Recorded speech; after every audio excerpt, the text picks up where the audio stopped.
Please don't kill me, guys. Out of genuine curiosity. What is the point of adding new letters to LGBT+ when there is a? Doesn't it make the added letters seem more important than the others? Don't people of other letters feel it's unfair to not be represented?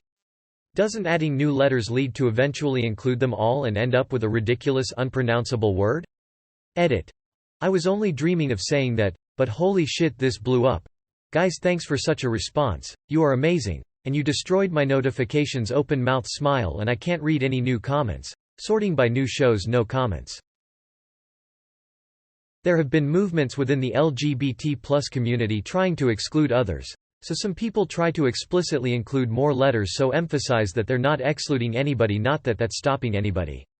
The T is always part of the acronym, but the drop the T movement hasn't stopped. For that matter, L and G seem redundant, because gay can be used to refer to a woman just fine. And Q is basically an alternative to the plus and the Q is basically a catch-all, so it also covers G, so really LGBTQ+ should just be Q. Oh fuck, the conspiracy goes deeper than I ever imagined.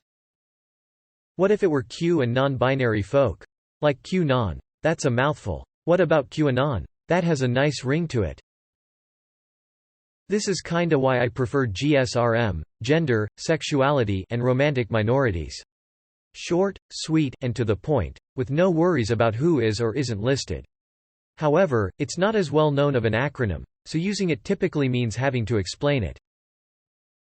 GSRM sounds like a mobile communication standard or an encryption scheme or something like that. Lol. I just use LGBTQ. Cause it almost sounds like one word to me, so it rolls easier off the tongue. OFC people will know that it's the whole community, not just the first 4 to 5 member groups. LGBT. A lot of people even in the LGBT+ community continue to stick to that format for that exact reason. Other people just have different tastes as to which ones deserve the same emphasis as the 4 groups in the acronym. As it stands, asexual and intersex people sometimes feel sidelined. Personally, I usually say LGBTQ+ if I'm saying an acronym because queer is a term intended to cover the entire umbrella. I'd prefer to just use the queer community and usually say that among friends. However, the use of the word queer is a much debated topic of the community because it's a reclaimed slur. But it was used before it became a slur too, so that's a whole thing. But I digress.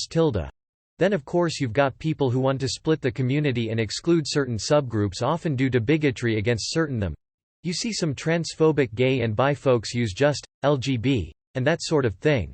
So including the extra letters and the plus could be an indication of goodwill and support for a given group. To anyone who would object to my use of an arguable slur that they assume doesn't apply to me, I will clarify that I am queer myself.